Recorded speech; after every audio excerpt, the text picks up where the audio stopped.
Biden's regret about the Inflation Reduction Act. He said, I wish I hadn't called it that.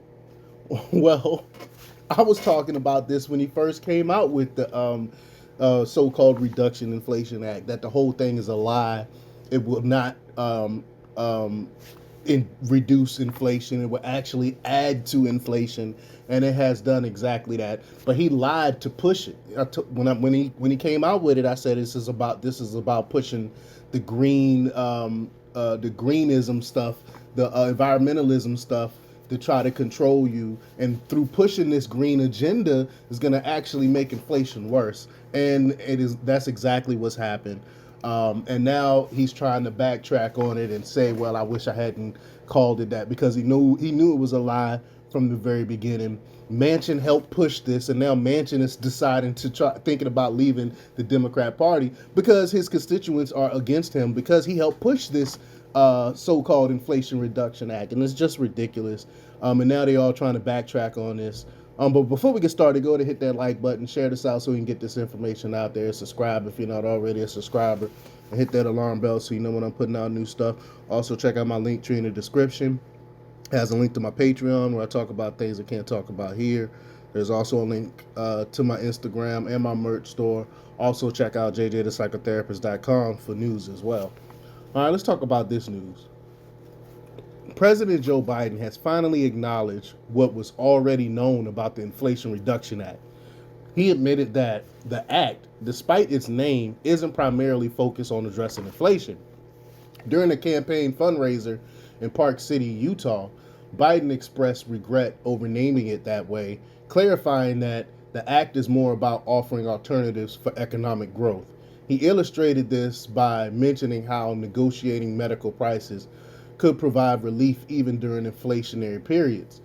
The Inflation Reduction Act allocated more than $120 million to advance the so-called clean energy initiative favored by the left. This raised questions about its connection to the issue of inflation. The evidence seemed to suggest that the legislation, now a law, wasn't primarily aimed at tackling inflation. They do this stuff all the time with their laws. Remember the Patriot Act?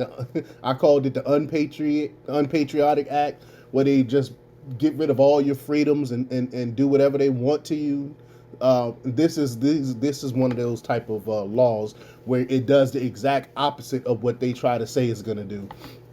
But in March 2023, Department of the Interior Secretary Deb Haaland declared that the act serves as a significant investment to achieve President Biden's ambitious goal related to both American families and the climate crisis.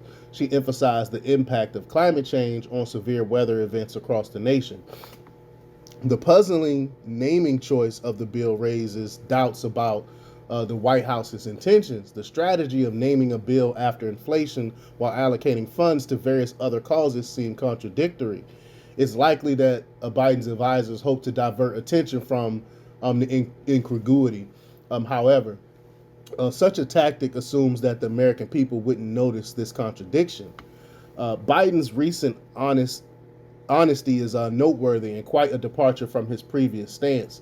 It's almost as if he had been injected with the truth serum. His current comment sharply contrasts with his July 2022 assertion that the Inflation Reduction Act was the most powerful bill that could be passed. Back then, he claimed the bill would not only combat inflation, but also address the deficit, healthcare expenses, the climate crisis, and energy security, urging its passage for the benefit of the American people. In 2022, the Inflation Reduction Act faced skepticism, including from the Congressional Budget Office. This office indicated that the bill's impact on inflation for 2022 and 2023 would be negligible. It projected that by this year, the bill would either cause a decrease of less than 1% in inflation or an increase of less than 1%. Despite doubts and criticism, the Inflation Reduction Act was eventually approved by the 117th Congress and endorsed into law by Biden.